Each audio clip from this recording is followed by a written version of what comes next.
Gleben, Glouten, Globen. And we're live. Hello, everybody. It's Monica for your data science chat this Saturday. I already see one person. As I'm waiting for people to join, that's what I usually do because I can't figure out how to do a little, we're waiting or, the chat's going to start soon or whatever, because all I can do is data stuff. I can't do anything else. All right. Um, and that is reinforced by my previous live streams. I've been trying to watch them. When I watched them, I realized there were people in the chat and I couldn't see it. And I think the reason is I'm using Restream, and Restream, first of all, I think is good software. So I'm not, saying anything bad about it.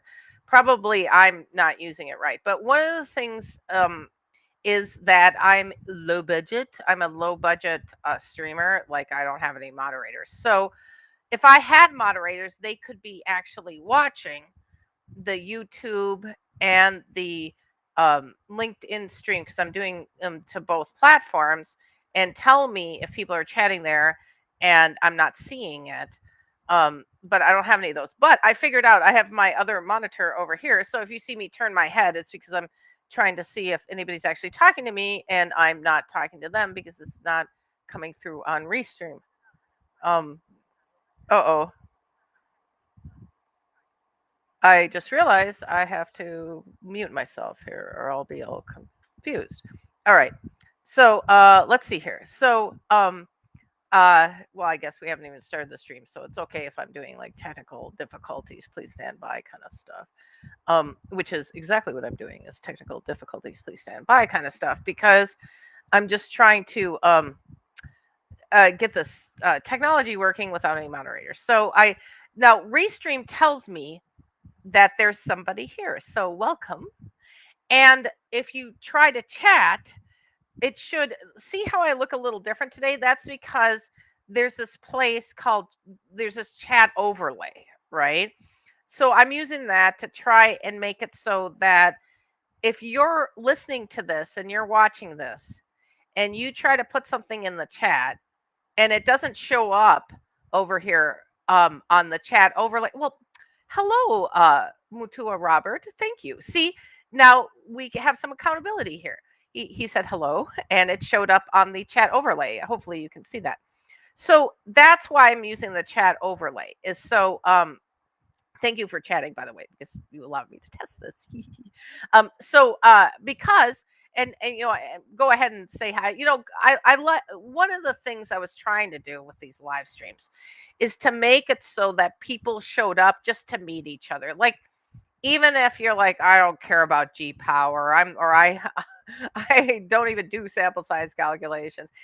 I could make it so that people who are like data science people would just show up and just meet each other, because what I started realizing, especially during the pandemic, is when I would go to like our things or whatever, people are just not that good at chatting, and it's because like the presenters were not like me. Like I'm like the party data science girl. Like I want everybody to be talking, and I'm an educator, so I'm cool with questions and people being uncomfortable, and so that I try to create the safe emotional space for people to just spill their guts, like I don't know how to make that arrow in R, just say anything. Like me, I have so much trouble with what is it, GitHub? Putting anything on it and stuff. Oh, hello. Thank you for showing up, Meyer.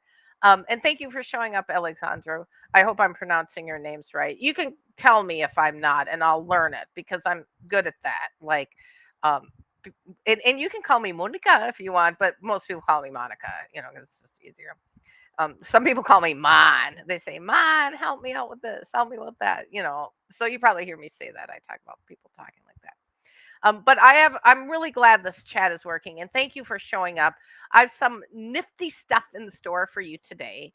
Um, Part of the reason why it's nifty is because it's free. G Power is a free software, and that's my favorite price. If you hang around me long enough, you'll learn that. And I'm actually getting better with the software, so let's see how I do. All right, so it's 1 o'clock now Eastern time, so I'm going to officially open the stream. Thank you for coming today. If you're here, if you're not here yet and you're here listening to the recording, thank you for listening. What I am going to be talking about today, and this is on the just the inspiration of one of my connections named Rima, who had a competing meeting. So if she's not here, that's fine.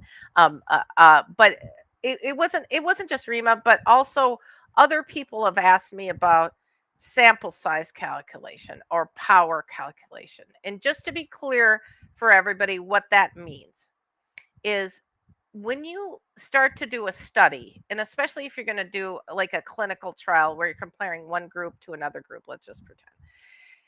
One of the first things I used to do as a research secretary was I would work in cardiovascular epidemiology, and we were comparing like blood pressure between groups, and we would give people blood pressure medication trying to lower it, and we wanted to compare it, and we do these randomized trials. And often we had data from not clinical trials. Like we had observational data of like what happens if you give amlodipine to somebody with high blood pressure, what happens, right? So we'd have some hints about what we would expect if you actually did a randomized clinical trial. But the problem is we needed to decide how many people we needed to recruit in each group to see if we could answer our question. Well, what was our question? Sometimes our question was, is A better than B? Okay, so A may be the new drug and B is the current drug that everybody uses. Or sometimes we would say, is A at least as good as B? So B, in that case, A would be like maybe like a natural version, and B would be the drug that everybody's using. So it depends on sort of how you're asking the question, but the bottom line is this: truth is out there. Okay, A and B are either equivalent, okay, or one is bigger than the other, or the other one's bigger than the other. Like there's only three things that it can be, right? Now, we all know that things can be like a little different, but if they're a little different, they're basically the same. Hence, the null hypothesis and statistics and all that. So the trick is we don't know if they're essentially equivalent or if it's this going on. We just don't know. But we know if this is going on, we don't care. That's equivalent to us. So we just want to make it so we get enough people in each group so that if it's like this, we know, and if it's like this, we know. Okay. Now, if you don't get enough people, it always, oh, hi, Zahir. If you don't get enough people, unless you're looking at something that's so big you can just tell before you do the clinical trial, if you don't get enough people, everybody looks the same. So like if I say, does amlodipine work as well as hydrochlorothiazide? If I just get 10 patients on either of them, it'll probably look like they're equal. Like I won't be able to tell. So you're like, well, why don't you do big data? Why don't you just have 5 zillion patients? Well, we all know that would cost too much. And also it's bad to give everybody all that blood pressure drugs. So when you're doing a sample size calculation, what you're trying to find is that sweet spot, the number of people you're going to have to put in each group, the least amount of people to put in each group to see if it's really different or it doesn't matter how many people you got, it's the same, right? Like, so let's think of things that are the same, that we know are the same. Anything, I don't know if anything comes to mind, but like people who are, like if you use an anxiety screen, a lot of the anxiety screens come up with the same answer. So if you use an anxiety screen, 2 of them on the same person will probably be correlated, probably be the same thing. So if you wanted to see if those 2 are different things, it doesn't matter how many data points you had, they're not different. It'll never be different. Okay. It will be different. It will be different once you get 5 zillion, because that's when statistics don't work anymore. I mean, even you see me demonstrate with the behavioral risk factor surveillance survey data. That's like 400,000 people in it. Like the mean age between men and women is statistically significantly different because there's just too much data, right? we don't really have that problem in clinical studies where we get too many participants. That's never the problem. The problem is we get too few. We're always trying to get the least amount necessary. We don't want to hurt people if we're giving them drugs and we don't know if they work. And also, we just don't want to put out people and it's expensive and everything. So that's the politics behind sample size and power calculations. So what people will do is come to the statistician, and I'm trained as an epidemiologist, but we're taught power calculation. But then I opened a side shop of sample size and power Oh, I'm sorry, I'm gonna have to cancel this person. I have this Zoom bombing problem here. As you can see, I caught them quick. Oh, here's another one. Let's see. Oh, I think I did it. Let's see, real. Okay. So I think I canceled that person, but I'm sorry about that. Like again, low budget, no matters. Oh, let me just look in the chat before I move on to just the other chats to see if it's anybody besides my Zoom bomber here. No, it looks like I'm catching everybody. Um, okay.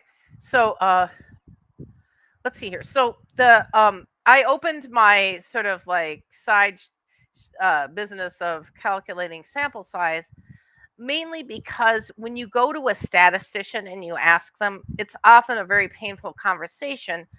And you might wonder why. And if I show you an actual use case, like I'm going to do in this live stream, you'll understand why. Because it is a very sort of sensitive thing that you have to sort of discuss. And a lot of people who are attracted to statistics are not good at like that kind of a discussion, right? So often, when my friends would go to the statistician, they say, Monica, I'm going to go get our power calculation. I'm like, all right, you sure you don't want me to do it? And they're like, no, we have a free statistician work. Then they come like, the statistician says we need 2,000 people. I'm like, okay, come over to I'll talk to you. I'll talk to you. Or the statistician will say they need 4 people. I'm like, okay, that's not right either. So I'm going to just sort of show you the reason why I'm walking you through a use case is it's just a great example of what you go through when trying to design a study. And you'll see how in this case example, we're not just doing power calculations, we're actually picking the dependent variable. We're actually like kind of making study design decisions. And it's really important because at the end of the day, that's what evidence-based medicine is doing these statistics and doing the test a priori, planning all that, and then answering it. And if you don't do all that and care about the measurement, which so many people like, just they're like, who cares? Let's just data collect. I'm like, no, let's care, because then the fewer people you need, you just get everything nicely measured and it's good. But before I get into the use case, I just want to give you a quick overview of what G power is. Now, I don't know if Daniel's in the chat here. So Daniel's my colleague who is the SAS guru, and he would be here. If he were here, he would tell you PROC power in SAS will give you anything you want in this software. I'm going to show you G power. And he's right. PROC power, when you declare it in SAS, you put all these arguments in it. And basically you add, so a power calculation is basically a big equation where you leave one piece out and it calculates it for you. Right? When you have a big equation with a bunch of variables in it, if you put all the variables in except for one, it'll calculate the other one that it can solve it for. So in PROC power, you have a way of telling it the arguments that you have the answers to, and then it's going to tell you. And you'll see G power is kind of doing the same thing. We're just using menus and stuff. I have a question, so I'm going to answer it here. So would the way sampling, such as simple, random, and stratified, affect determining the sampling size in any way? Bingo, you get an A+. Exactly. That would. And actually, I didn't mention it. I'm going to get into the case study, but we were doing a clinical study in an oral health clinic. Now, that's basically simple random sampling we were going to do. But in that blood pressure studies we used to do, we would do like a blocked randomization, which is kind of like stratified sampling, because we wanted to get like the same amount of men and women in each group. We didn't care what the study for. Oh, this study was in a clinic that only sees women or something. Like it was, we didn't have to care about that. But yeah, the BRFSS is a multi-stage sample thing. So basically, you have to have a PhD in statistics to, be working on their team that sets up their sampling frames, because they have to care about that. So very good question. You're right. But we were doing something very simple. So first I'm gonna just show you. Let me. How do I share my screen? Let's see if I remember. Chrome tab here. First, I'm going to share with you this web page, and let me see how this is looking at my. Oh, it looks like it's not sharing. Did it share here? Maybe I've got a little delay and I can't see it. But in any case, let me look at my restream. Ugh. Everything is so slow. Well, it looks like it's sharing on my restream, so I'll continue. Okay, see this page? It's in English for me, but if you go there, you'll see I linked to it in the description, in our agenda. This is in native in German. Why? Because this is actually a German university. Okay, and it doesn't see this manual and everything. And then you go down here. This is where you download it, and you just download it and install it. And it does seem sort of sketchy. It is not. It has been the subject of peer-reviewed articles. Here's all the documentation of what it's using. So I just wanted to let you know, this is real. Like, it's not, like sketchy. Okay. And then if you download it and you install it, and you can just run it.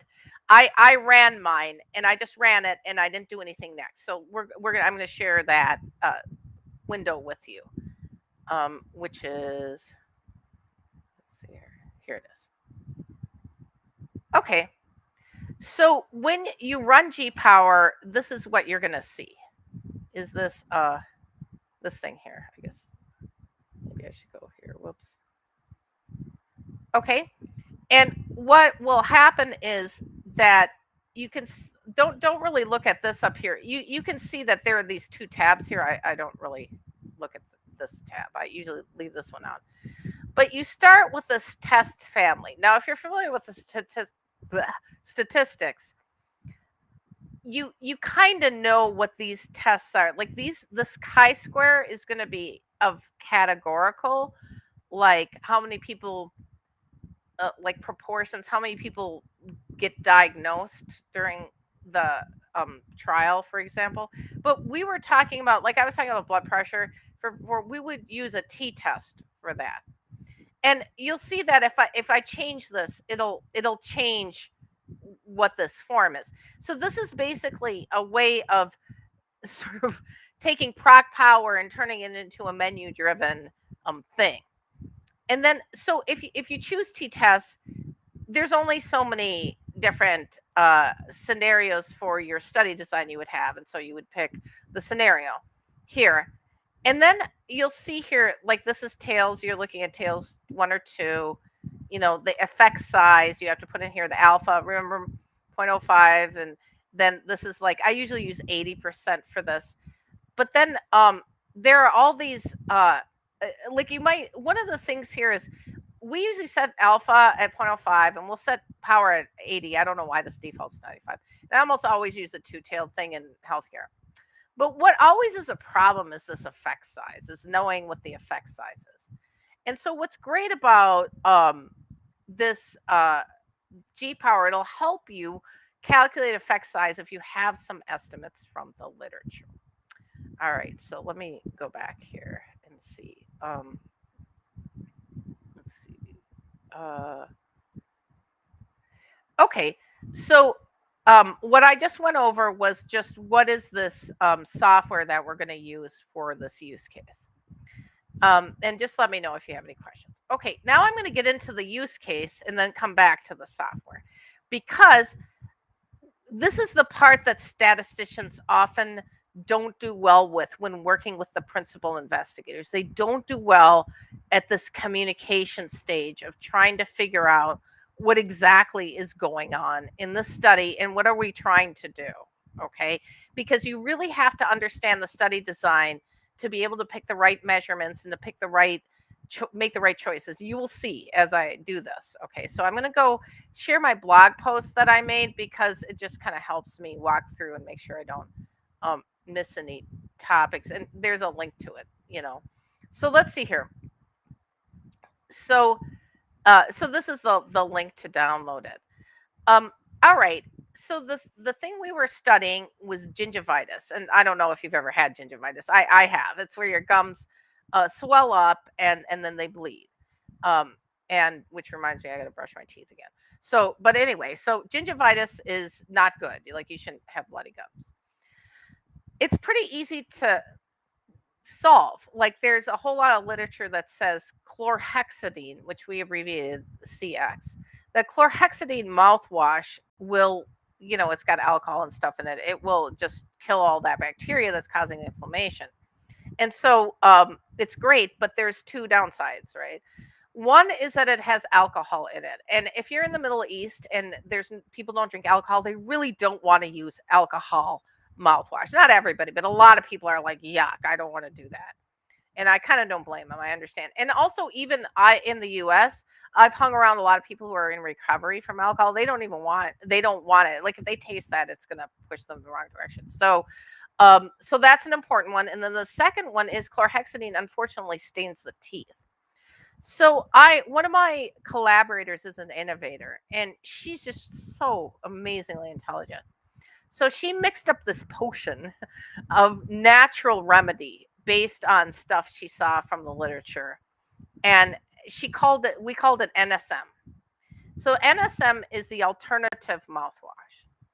So notice already we're going to do a clinical trial of gingivitis patients where we're comparing usual care CX to NSM.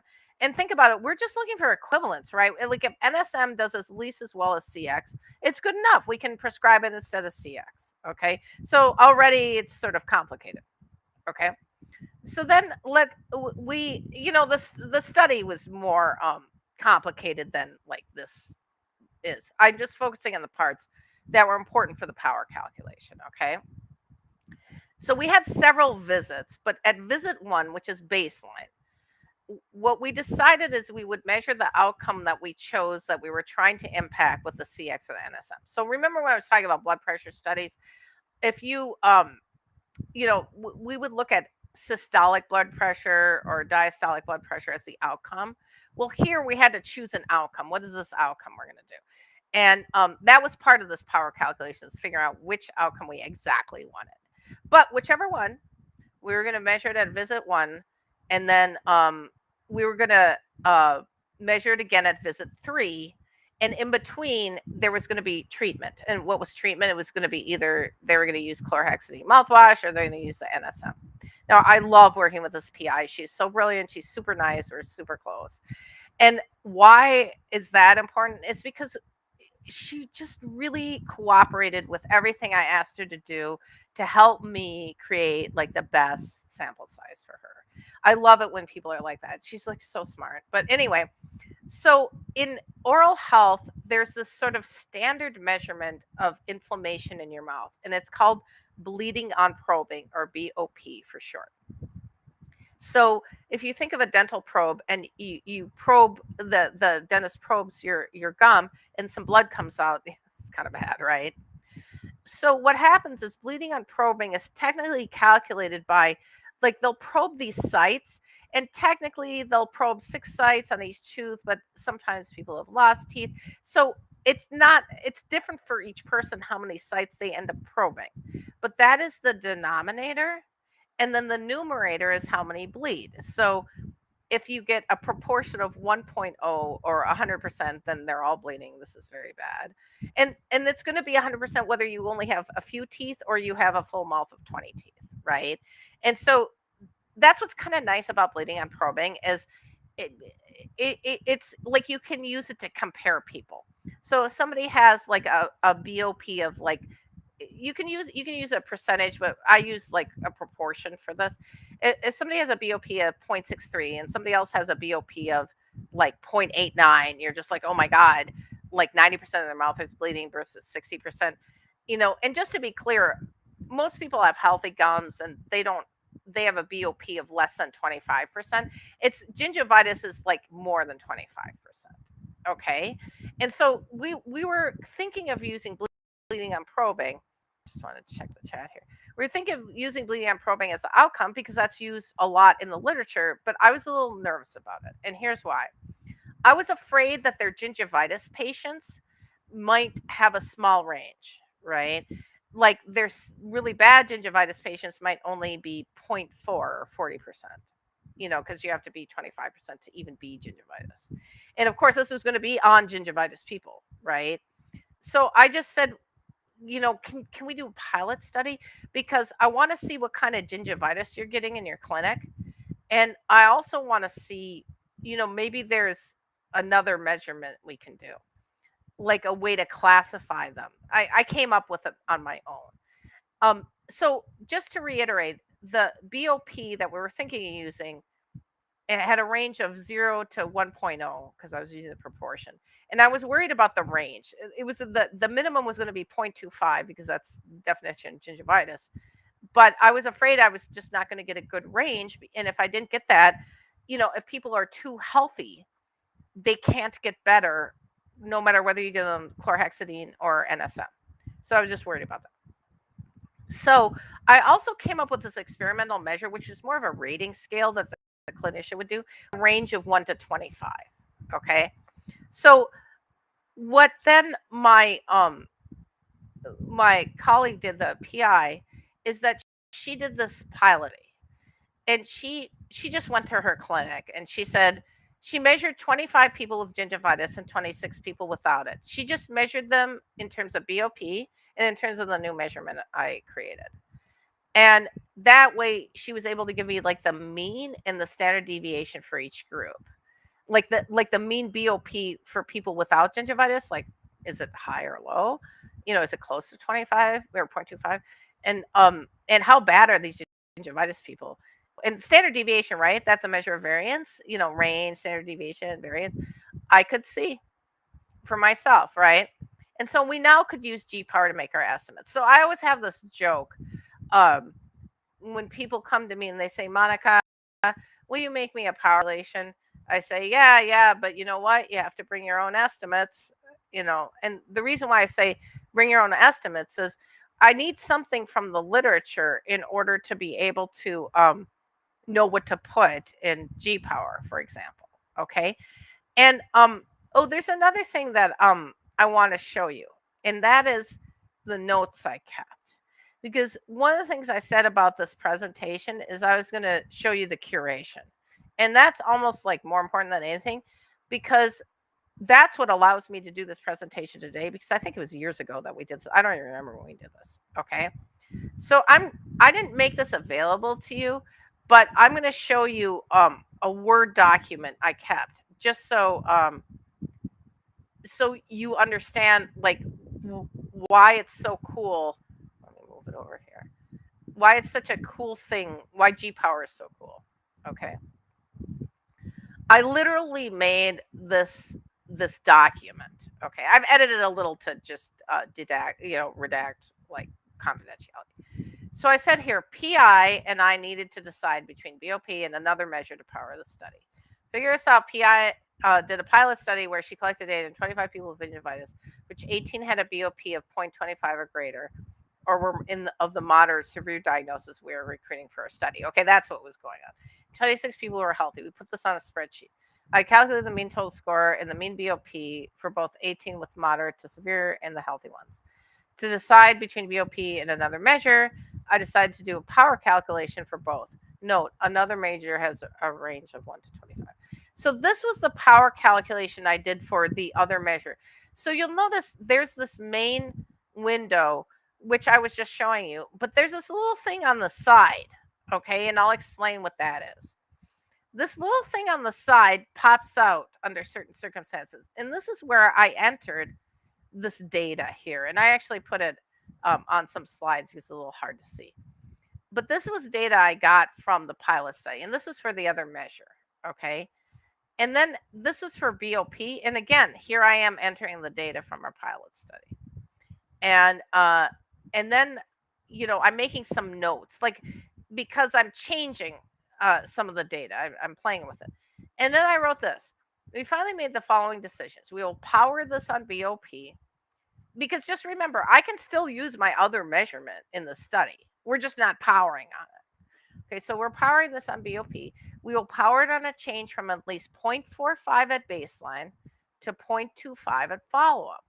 We think this is safe because the estimate from the pilot study was 0.65 at baseline. Here it says alpha 0.05 and power 80%, total of 11 in each group. We will get 13 in each group. Okay. Now you'll see I say on my blog post that I don't like to get less than 30 in a group. Okay. So of course I always have an argument with this customer. All of the oral health customers I have an argument with. They always want to have like 15 people in a group. And I'm like, okay, try it. But remember what I said. If you don't get enough people, if there's a difference, you won't be able to see it. And if there isn't a difference, you won't know because you didn't have enough people. So it's just like kind of, are you sure you want to do it? But anyway, so I told her 30 in each group. I told her I'd save her the trouble and just start with 30 each group, but that didn't work.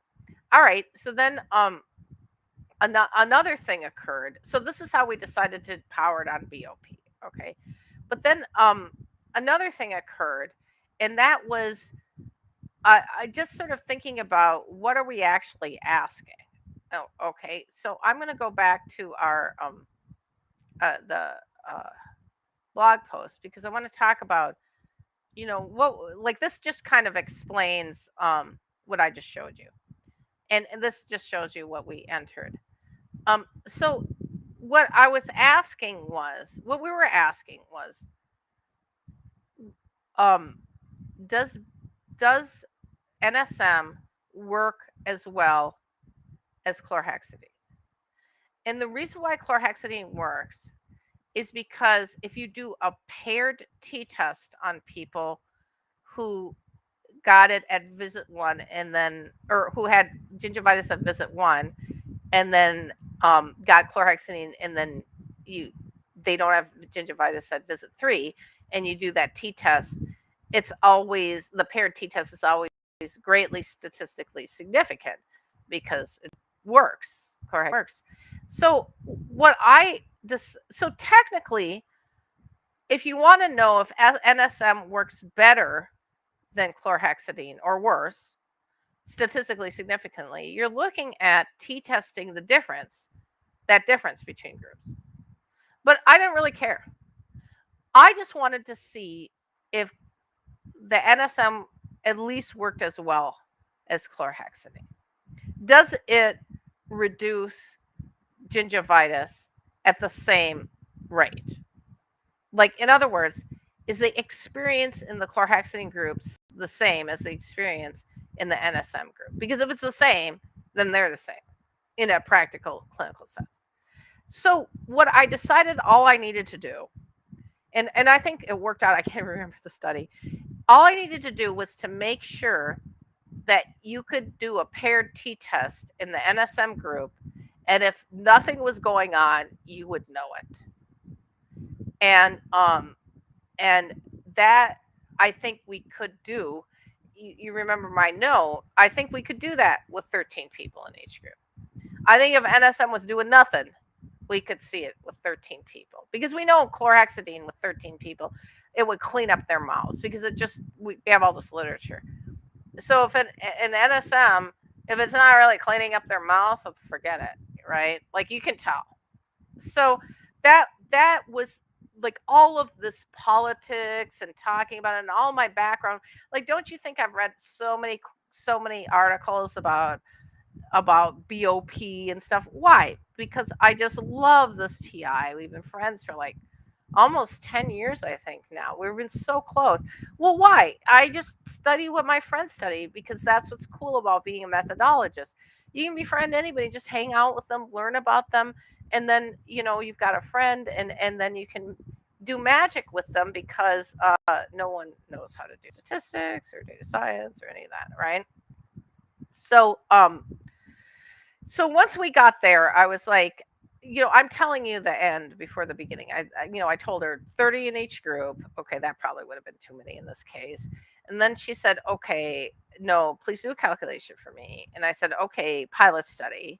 And we did that. And then we chose BOP. And then I said, okay. And then she's like, okay, power calculation for BOP. Now, you notice in that Word document, I said what we decided. It was like 13. But how did we get there? Right. So that's what I'm going to show you now is when I realized that I had the stuff we could enter into G power, I started trying to enter it. Right. So let's go back to G power. Let's see here. Where did it go here? Okay. So, and let me see here. I still have my Word document open because that kind of helps me. So you saw how I took a screenshot of what I ended up doing, which is, kind of a good thing to do because, here, I'll probably have to go back here and do this. Here. Because then you remember like what settings you chose. Okay. So one of the things I did, so I'm looking at my screenshot here. So what was I doing? I was doing matched pairs, right? Remember, I was just trying to see how many did I need to show a paired t-test was significant. And remember, a paired t-test is just asking, is the difference between time 1 and time 2 statistically significantly different from 0? So is it big enough? We wanted a two-tailed test because you really use those most of the time. Oh, and a priori compute required sample size given alpha, power, and effect size. Remember how I said we decided on alpha? I decided on the power was 80% because this is pretty standard, but I did not really know what the effect size should be. But what's cool, okay, now here's the hot stuff. This determine here, you can click that, right? It even makes a little sound when it comes out. It's super cool. So I guess I designated one of the groups as group 1. And what I'm going to do here is actually enter, let me see, I'm going to enter the final numbers I used to convince myself I wanted 13. So 0.45 was the mean BOP in one of the groups. And the mean in the other group was 0.25. Okay, that's our imagination here. Here's our standard deviation. And this is taken directly from the pilot study. Okay, 0.22 and 0.04. And so the first group was the gingivitis group. So basically, in this pilot study, we had healthy people and gingivitis people. We were using the healthy people to estimate what the population looks like after treated. And so that's mean group 2 and SD group 2. We're using the gingivitis people to estimate what they look like at visit 1, which is 0.45, whatever. This is a little question mark. Effect size DZ, I don't know DZ. So you have calculate here or calculate and transfer to main window. If you do calculate, it'll just show up here. But if you do this calculate and transfer to main window, it'll show up over here. So I'm going to do that. See that? It showed up here and here. Okay. Now that's how I filled that in. Now I'm going to do calculate here. Isn't that pretty? But this is what I see out here is this 11. And that's what I'm looking for is that number. Okay, so you've probably already said, well, what if I'm not so sure about my effect size, which is actually how we were throughout this process. Because remember, I'm showing you the end, that this is what we decided on. But how did we get there? Like, how did we decide on this? What, obviously there's so many alternatives. So that's the next thing I'm going to show you. Okay. Let me go back to is how we kept track of all the different alternatives so that we could actually make a, logical choice. Okay. So I included a link to GitHub where you can download the spreadsheet I'm about to show you. Well, actually, I'm going to show you a blank version but then I'm going to show you a completed version because I made a blank version just to demonstrate, just so you understood what was going on. But when you go and you download it, it'll be completed. Okay, so let me just share the blank version with you for a second here. Okay, so this is actually, let me see if yeah, you can see all the tabs on it. Okay, you can see that there's different tabs here, and I'm under sample size estimates. So sort of at the point where the PI had gotten me these estimates, and I knew I could estimate, like remember how I was filling things in to estimate effect size? I think I better make this bigger. Remember how I was filling things in to estimate effect size in the in GPower? I just said, well, what if I just fill in the different, because there's not many effect sizes you can have because it's BOP, it's bounded. So I was like, well, like this is a big one, like, 0.9, 90%, right? But most of these people are not that gingivitis, right? Like the average gingivitis was around here. So how much can you make it less? But anyway, I made up this sort of like homework for myself, that what I wanted to do was put in the alpha and the beta, or the power, and then calculate how many in each group, and then total n. Because remember, I'm looking for, a comparison of the experience in each group. And I put these assumptions up here. Okay. Now I'm going to show you, let me go back to, I'm going to show you the filled in version.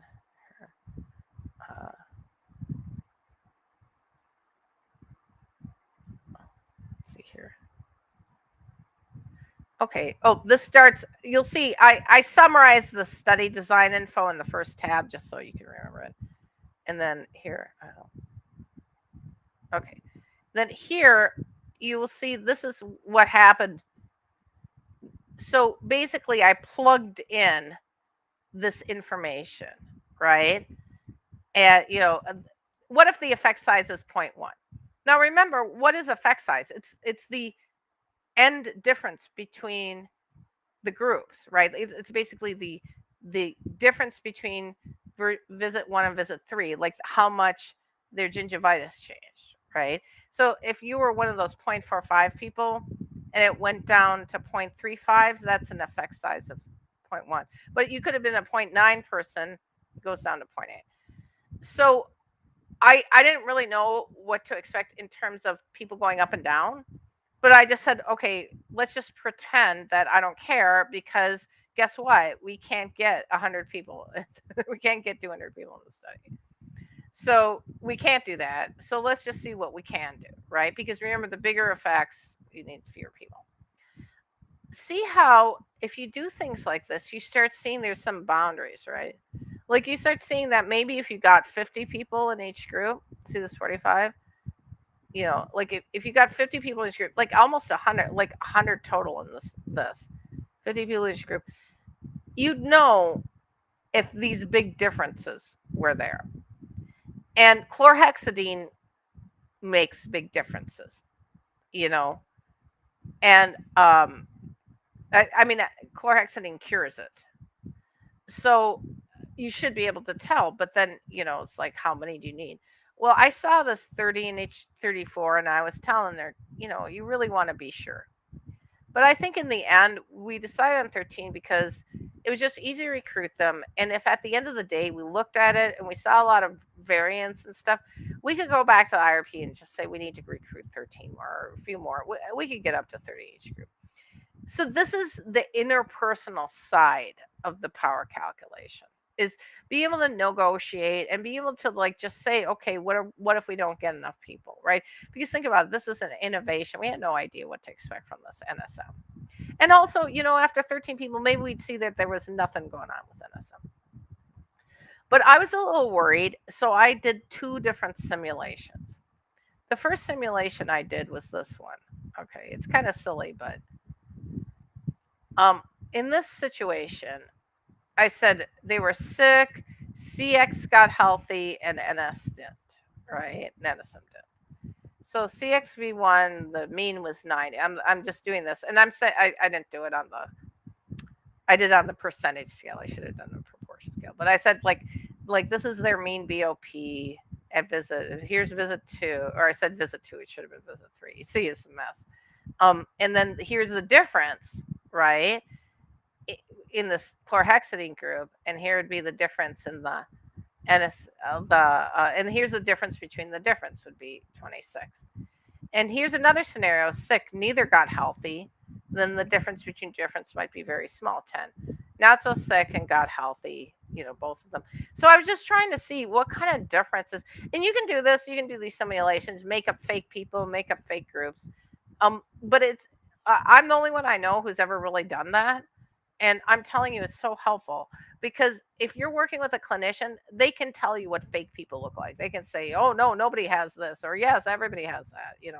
And I'm not a clinician. I don't see patients. So clinicians are my patients.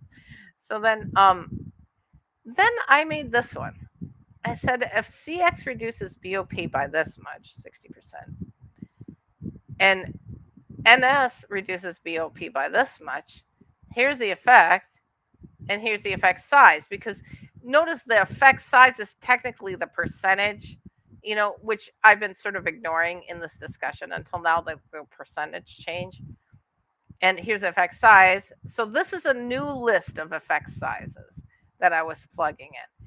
And here's the N and H group. But don't even look at this.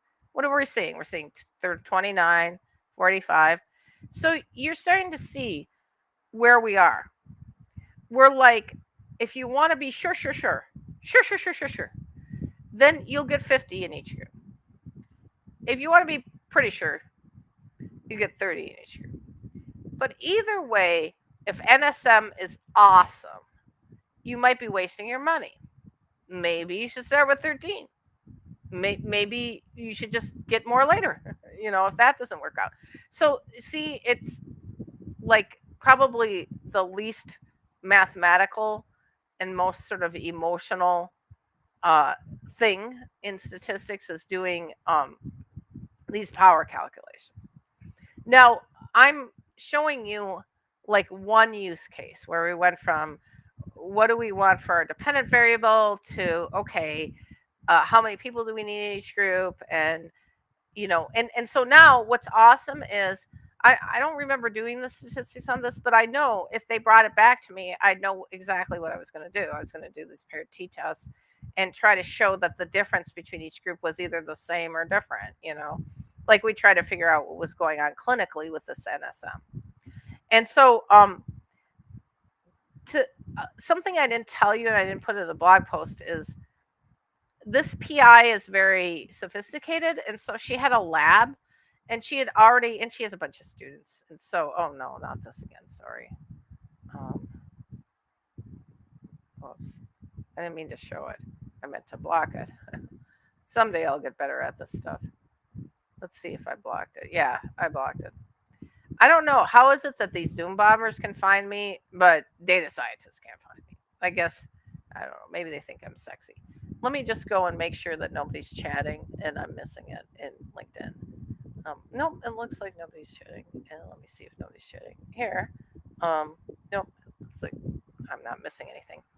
All right, so I don't know how many of you are really still with me because I don't trust this software. But if you are still with me and you have a question, please try to put in the chat and I'll see if it comes up and try to answer it.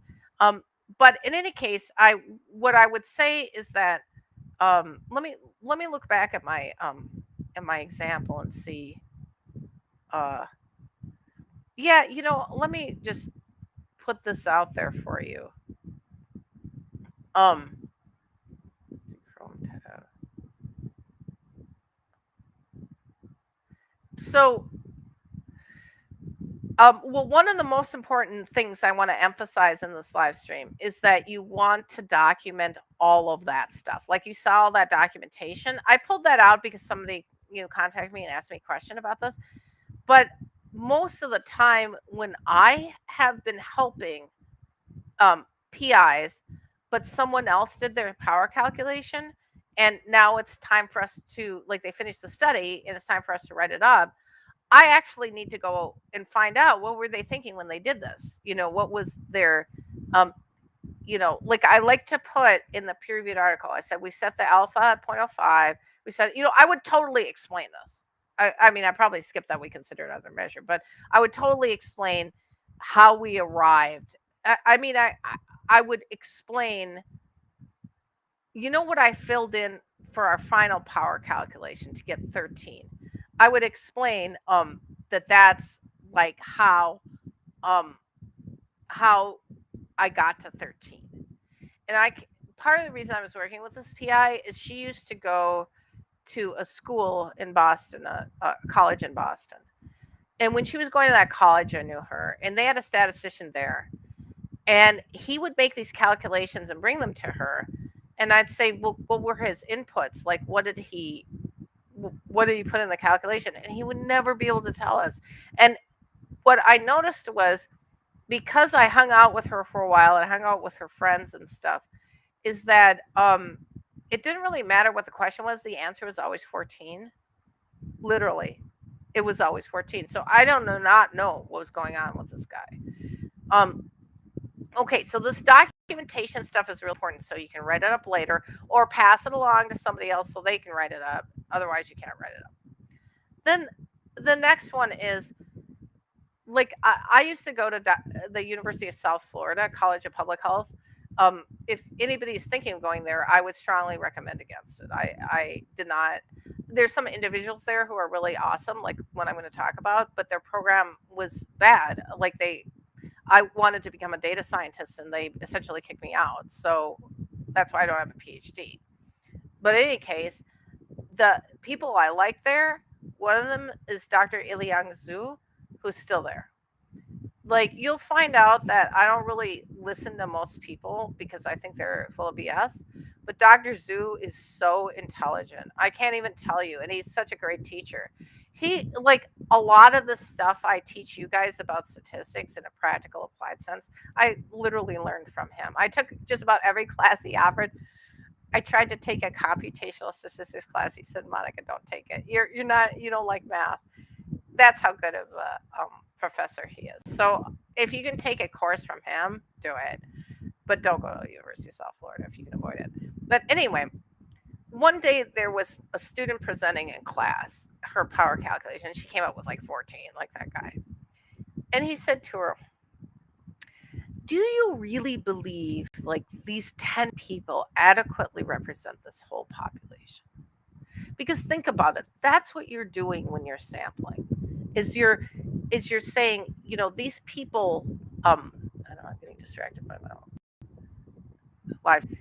What you're saying is these people I'm sampling represent a background population. Now, if you think about my study I was doing, what were we doing? We were attacking this clinical population that's pretty homogeneous. So I didn't feel so bad about 13 people. But I just met with somebody today and I read a study. I hate to say it was in Saudi Arabia, where they literally got like 100 people to fill out a survey on, I don't know, some sort of use of a drug, I guess. I don't remember what it was, but it was like they sent it to people on WhatsApp and on Twitter. Who is that? Who is that represent? Like what population? And so that's exactly the right question to ask is, do you really believe these fill in the blank, however many people adequately represent this whole population? Make sure you have a population in mind, because otherwise it's not good. Oh, hi, John Charles. I'm glad you came to my live stream. Do you have a question? I can answer a question. Because I'm sort of coming to the end of what I wanted to teach you, which was that you can learn to use G-Power. And each time, actually, I only use G-Power now for my power calculations. I could use R. They're great packages. I could use SAS. I used to use SAS. I like G-Power because it's so easy to take a screenshot of what you finally decide on. You saw how I documented with all those screenshots. Also, using this menu is a good way, if you're like me and you don't do these very often, to just make sure that you are not doing some stupid thing, because those words spelling it out for me, otherwise I have to look up proc power and make sure I'm entering the right arguments and stuff. And sure enough, I'll probably get that wrong.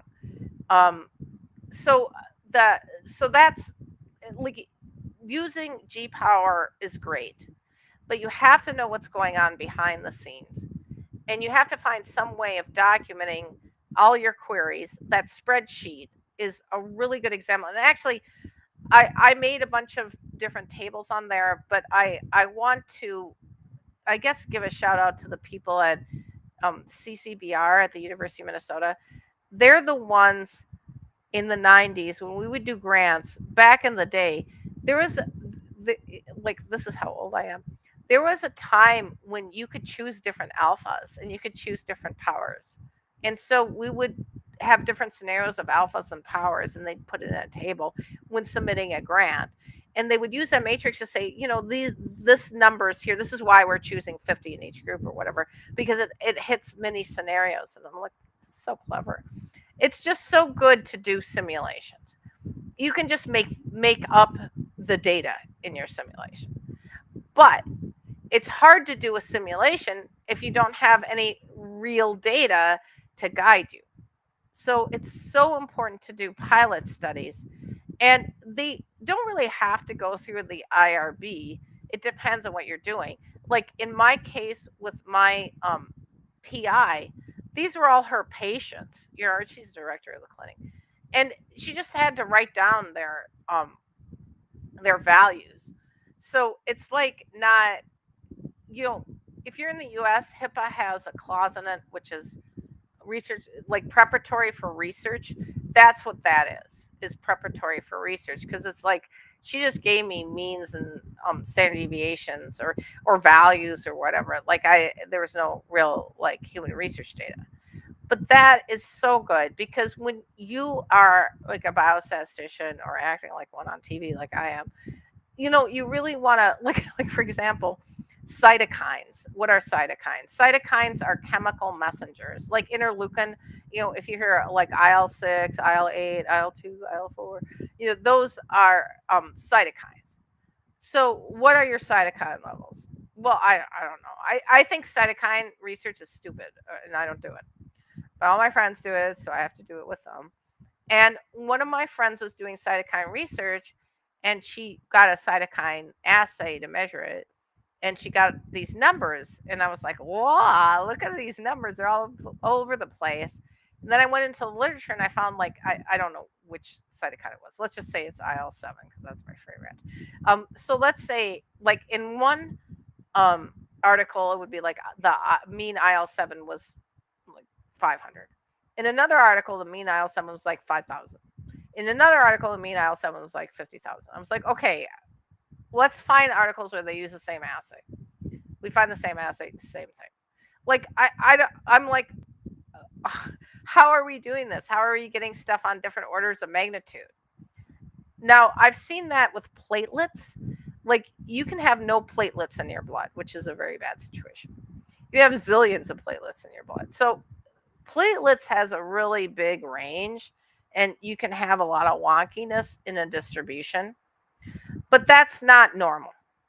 Usually ranges look like blood pressure ranges or BMI ranges. If you're looking at a continuous variable, they're usually like bounded, like BOP. BOP is such a nice outcome, right? Even it's like when you think of grades, grades are like BOP, right? Percentages. They're an outcome. And then the trick is, like, if you're trying to do an educational study and increase a score, you want to get a lot of people stupid at baseline, right? So you have room to make them go up. I always say that you don't want a ceiling effect. If you get all these A+ students in your educational study, it doesn't matter how good your education is, you won't see anything because they already know it or whatever. So that's why, like, your measurement is so important in a study. And a lot of biostatisticians are men, and men tend to get out of doing data entry. Like, they don't have to do it, or they don't want to do it, or somehow or another. Most data are probably entered by women, because most of the people in the healthcare system at the lowest levels are women. Like 80% of the lower level healthcare jobs are filled with women in the US. Those are the jobs that are doing data entry in healthcare. And I'm one of them. I'm a woman. I always joke. I say I'm a brown woman whose name ends in A, like all of us are. And we do all the data entry. Okay.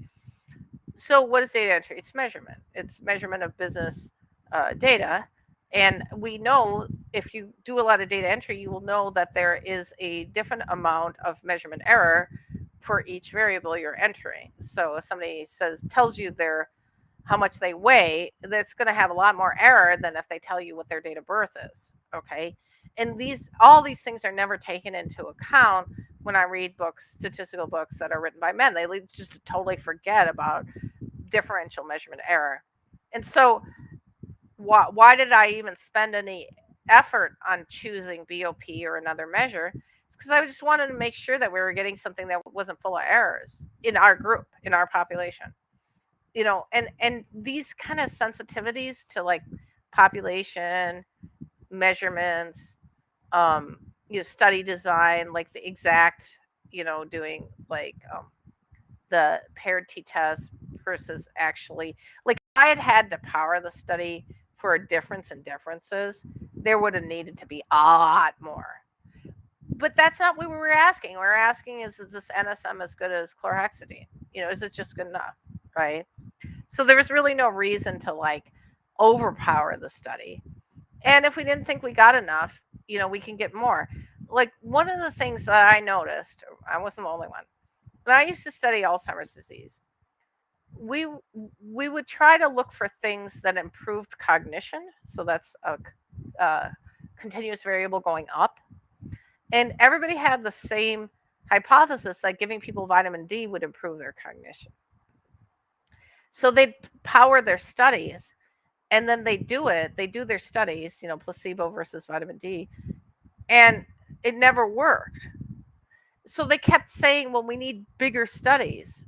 We need bigger and bigger and bigger and bigger studies. And they kept doing bigger and bigger studies, but it never worked, right? And so that is a great example of how if something doesn't work, it doesn't work, right? It doesn't matter how much sample you get. And then you end up with sort of the big data problem where if I was able to get like 100 million people with Alzheimer's or whatever in the study taking vitamin D versus placebo, yes, it would be statistically significantly different, but clinically it would be meaningless, right? So the difference between statistical significance and clinical significance, that's often what I see that sort of gets lost if you have statisticians only involved. Like if you have a statistician and a clinician and no epidemiologist, you end up with all kinds of goofy things. And how I know is I'm often the person that they bring the data to and say, can you finish the statistics? I'm like, well, how did you power this study? Why is it you only got 10 people? I'm not going to be able to know if the answer is yes or no with 10 people. Like, I'll just tell you that right now. Sometimes from having a big standard deviation, like we didn't have such a big standard deviation among the gingivitis people in our pilot study. But if we had, you need more people. G Power would have said it. It would have taken it into account. But yeah, so that's the thing. If you're in a population where the changes you think are going to be small, you're going to need more people to show it. And that's why pilot studies are really on the sample or a population that you're sampling is really important for your power calculation, because then you're doing the right thing for the people you're going to study. And we did this. We applied for grants. If you're applying for money, each participant costs money, but it's kind of like buying half a car. Here's $1,000, buy half a car, right? You can't buy half a car, and if you bought half a car, you can't run it, right? So you don't want to underpower your study. Actually, that's what pilot study means, is a deliberately underpowered study, because you're just trying to work something out, the measurements or something. So if you ever read something as a pilot study, don't be upset that they don't have enough data there. It was a pilot study, it was deliberately underpowered. All right. Well, we're towards the end of our hour together, our data science chat. I'm glad. Thank you for showing up. If you showed up, I was trying to do a little better job of monitoring the chat. Of course, we got our Zoom bombers, and hopefully, that this overlay helped. I got a few questions, but not as many as I'd hope. I'm just trying to do a better job of advertising. So, in case anybody has questions about sample size calculation, G power, and stuff, they can come to me. And also, if you have any specific questions about G power and sample size calculation, which I didn't cover because I didn't really cover much, let me know, and then I can always hold another live stream focusing on your specific question. So if you showed up, thank you for showing up. And if you're watching this as a recording, thank you for watching. I really appreciate it. I'm trying to improve my subscriber list, get more subscribers on YouTube. So if you're watching this on LinkedIn, I'd appreciate it if you could go over to YouTube and subscribe. And also if you're watching this on YouTube, you can go to LinkedIn and connect with me on LinkedIn. Just let me know that you're interested in my live streams, and that way I'll make sure to send you an invite each time I do it. Well, thank you very much, and I hope you have a wonderful weekend.